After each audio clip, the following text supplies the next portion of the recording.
All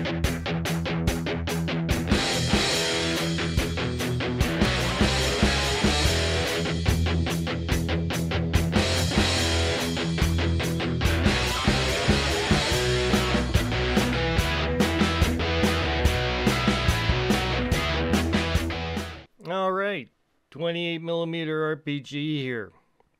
And this is a question that was brought up by Vince. Here we go. My question for you this week is, how you doing? No, I'm kidding. My question for you this week is, are you a virtual tabletop guy or theater of the mind, or do you like using minis, or do you just draw things as you need them for placement? I'm just curious what everybody does out there. I am a theater of the mind type person with very little drawings, sometimes just for placement in case somebody gets confused. I have found that using minis over the years on a tabletop often bogs down a lot of games, especially the higher end D&D games. The OSR D&D games are generally fine because there's not a lot of things you can do unless you're really creative, but other than that, I found that a lot of people hem and haw when it comes to their turn. And sure, I could just be like, yep, next, skip, but that's not fair. Tell me what you do. Tabletop, theater of the mind, which one? Keep it original, keep it old school. Good night, everybody. So I'm kind of in that mindset of I wish that theater of the mind would fulfill all the needs of the situation at hand, but it doesn't. And I'm going to demonstrate right here, right now, exactly why. And this is through so many sessions that I've played with other players that you actually need to have everybody on the same page, especially if your game involves, we're not talking 5e tactics where you're deciding square by square where you're going and all that, but even just rudimentary describing of heroic kind of actions, like like maybe you might be using some of the area around in the room to your advantage, and you want to say you're gonna jump off these boxes and leap onto the monster, or the other guy's gonna be hiding behind the pillar and shooting his arrows at it and stuff like that. But everybody has to be on the same page. So here's the issue. So we have our 3 players here. It doesn't matter what their names are, but these are your 3 players in your game. And this, if you only have 1 player, this isn't so much of a problem. But the issue is you have 3 different points of view here. Well, actually you have 4, because the game master or the DM has their own idea of what's going on here. In case you want to play along here as a person at home, don't look at the screen, and for the following, just listen to the words of my voice and then try to imagine exactly what I'm trying to describe here. So first off, you describe to the players, the 3 players, enter the south side of a 25 by 30 foot 6-walled room shaped like a half octagon. Shaped like a half octagon. That's a mouthful. So everybody's thinking. Number 1 is thinking that shape kind of room above his head. Number 2 is thinking of that shape of room above his head.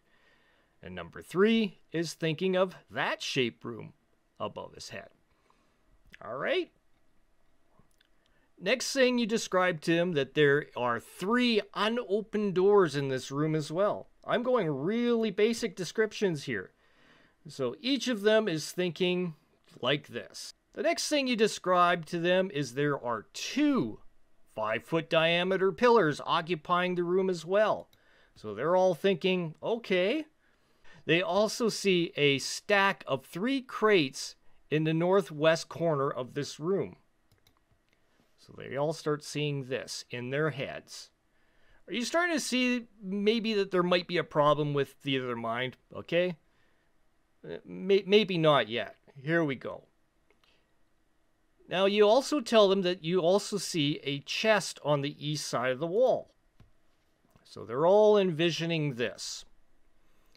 And then all of a sudden, boom, the northmost door bursts open, and a huge horned beast wielding a large battle axe charges into the room and surveys its surroundings.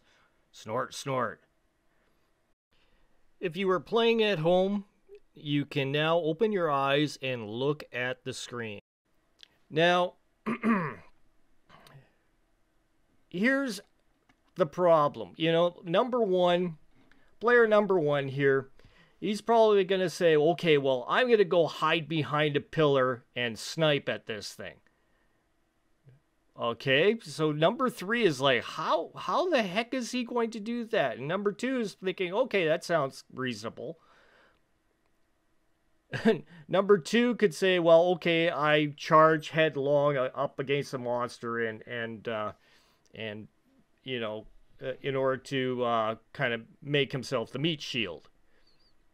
Number three could say, okay, well, I'm going to charge over to the boxes in the corner and leap off of them and attack from above or something like that. Who knows? They all have different views of this room. Kind of similar, but not quite the same. Alrighty. Now here's the problem. Here's what the Game Master was trying to describe. So, if you're using theater of the mind, how detailed can you really get before you start losing everybody? Well, I don't know. It depends on your rooms and stuff, right? And I mean, as a game master, I do try to add in things to give kind of possible dynamic situations where the players could utilize different ways of using their surroundings in the battle or the fight. And I'm full on for that. I give them bonuses and stuff like that for thinking up really cool ideas. But the problem is not everybody's brain is thinking the same thing. And if you, as a game master, dungeon master, think everybody's thinking exactly what you're seeing in your mind's eye, you're just fooling yourself, because not everybody thinks exactly the same, because they just don't. So, theater of the mind, sure. If it's something simple and you're not, thinking of any, well, you with one player, maybe two players, you start getting 3, 4, 5 players, and they're all thinking like totally different rooms in their heads. You're suddenly at a you're suddenly getting those players at a standstill, because they're hearing what other players are inputting, and you're telling them, yes, you can do this, or no, you go, or yeah, you go for it, and other players are like, how is he doing this? Like, I'm not seeing this in my head. And this is the reason why some players lock up and let other players go for the lead, because say the lead player who's barking orders and stuff like that, they've got a clear idea. Is probably wrong from the game master's point of view, as the game master has the map there right in front of him. Or maybe he doesn't have a map, and maybe he's just going on whatever the lead player's idea of the room looks like. And even still, the game master's idea in his head and the player's idea in his head is going to cause some kind of like questioning going on. So you're going to be filling up your time asking and answering questions about this room as the play goes on, which the players are all definitely not on the same page here. And this is the issue. But I mean, if that's not an issue to you, okay. However, I find that my players do prefer to have some sort of map or some sort of quick drawing put up front of them, because then everybody's on the same page. Nobody has to ask questions. Nobody is like questioning how the other player can do this when they can't see this, vision that they have in going on in their head as compared to their own. So this is the issue that comes up. And you can say, if you haven't come up with this situation before, I don't know how you I don't know how you haven't, but maybe it's because you're looking at your players and you're only seeing one of them actually speak up, and the rest of them are frozen, like don't know what to do. They're deer in headlights because they don't know what's going on, but they're not going to tell you that they're having an issue in what they're seeing in their heads, right? They're just going to go, they're just going to be silent and sit there. And that's, you see a lot of games being shown online, playthroughs. And I believe this is where half of this issue is coming up, because some of the players aren't really fully seeing the vision of the game master as he's describing stuff to them. So, and everybody's got their limitations. Like, some people don't have these vivid imaginations that can pick up exactly what the shape of the room is and all the details as you outline it. Yeah, I mean, if you had been watching this and had closed your eyes as I described each time that a shape of a room is and the contents of the room, you would probably have your own vision, which looks totally different than any of these four situations before you right now on the screen. So that's the problem, especially when you're trying to be a game master that goes ahead and gives these options, like a stack of boxes that you can leap off of, or some pillars you can hide behind, or some trajectories that you want to pursue. Like maybe somebody wants to make a dash for that chest or something, or sneak over there. They have no idea how they're, like I say, player number one could see him sneaking towards the pillar and then going in behind it and going for the chest, while his buddies are preoccupying the beast that bursts through the room.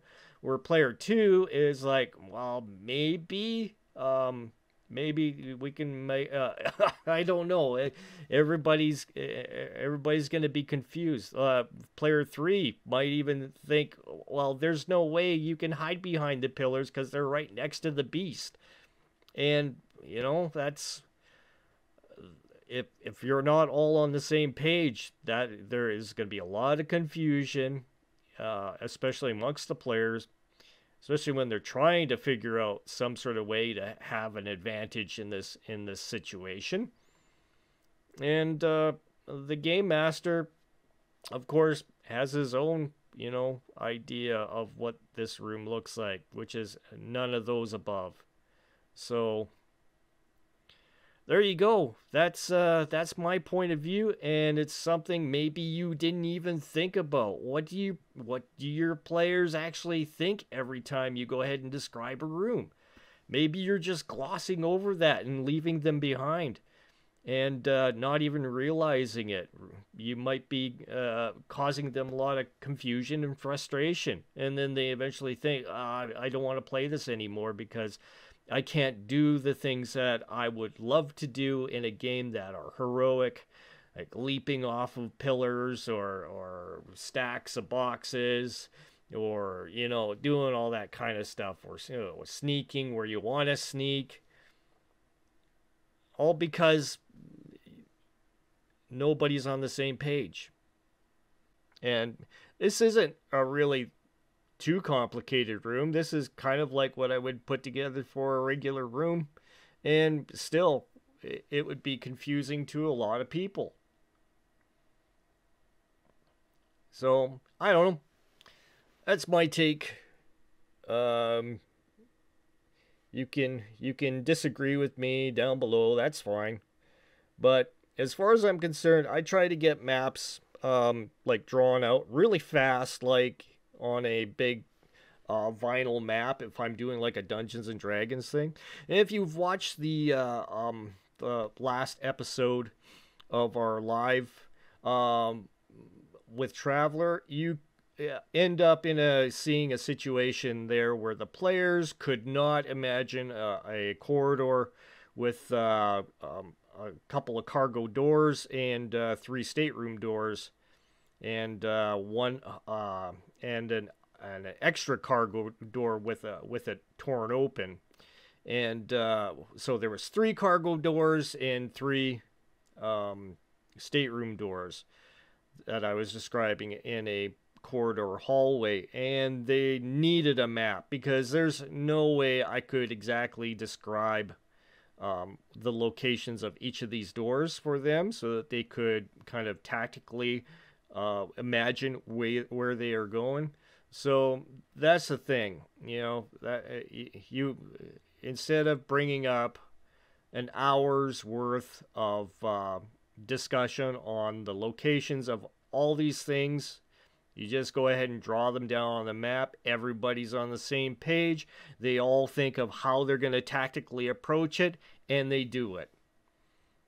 No extra complicated questions being asked and answer sessions.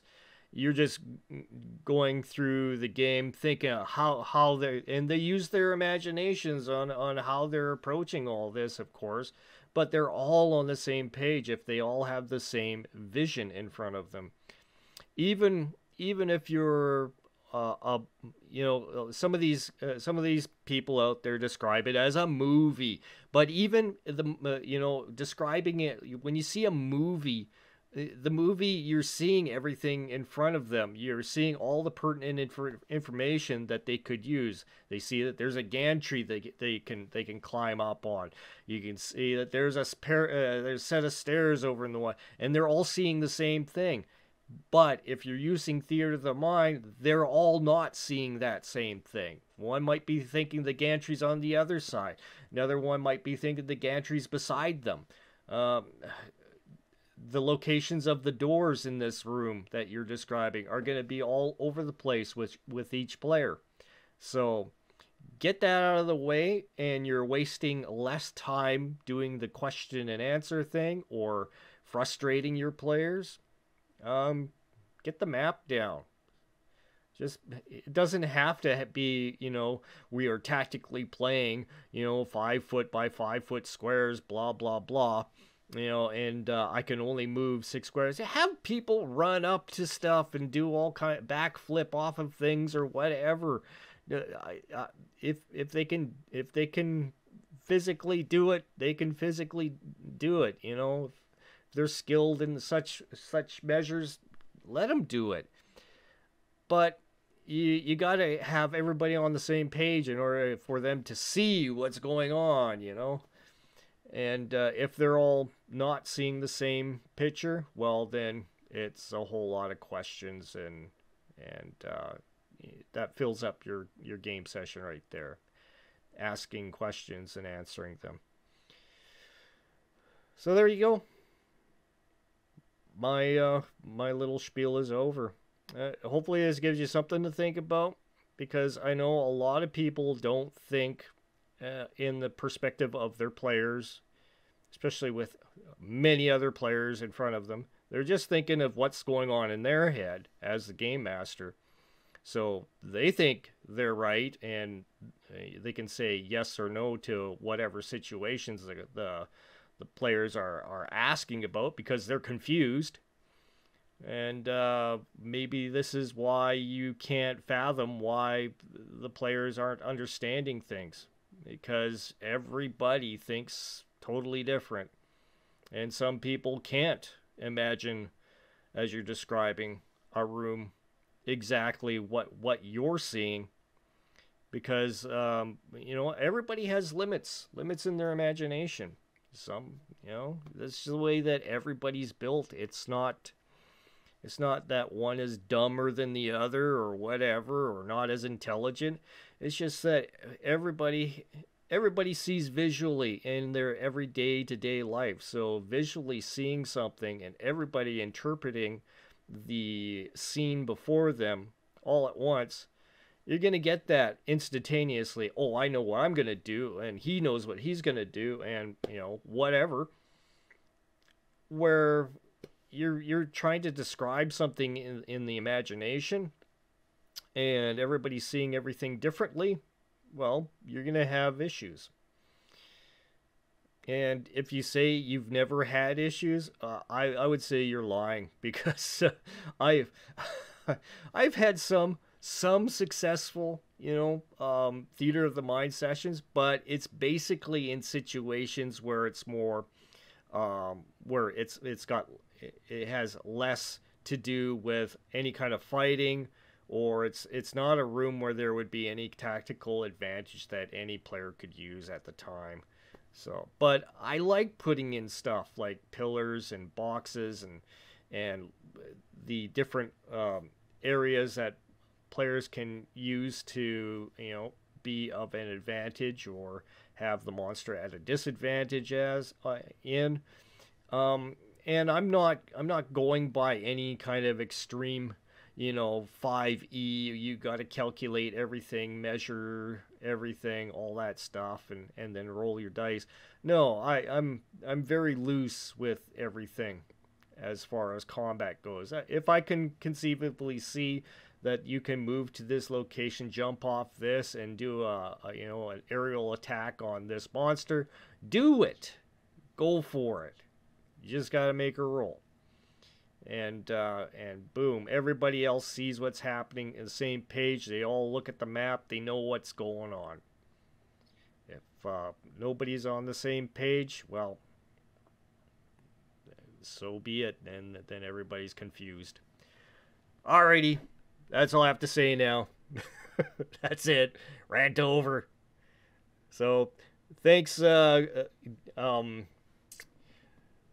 thanks, Vince, for the question to be put out there, and yeah, that's my answer to it, and that's why I approach my games with maps more so than theater of the mind. Theater, like I say, theater of mind can be in certain situations really okay, very easy to do. You don't have to draw out a palace and a situation where they're talking to the queen and king and their court.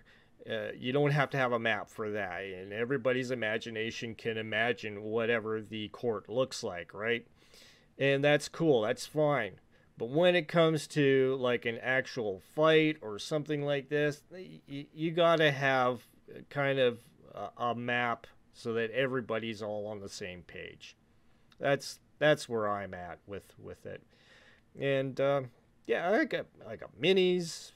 I have lots of these Chessex maps that I could just pull out and boom, or draw something on a piece of graph paper. That's simple. You don't have to have like full on scale for 28 millimeter miniatures or 35 millimeter miniatures. You could just draw something on a piece of paper so that everybody can kind of see the layout of the room, where those doors are, where those boxes are, where the pillars are, and where that chest is, and where that monster's coming from, so that everybody knows exactly what they want to do and how they're going to approach it. So my 2 cents there, if that's worth anything. All right, take care, guys.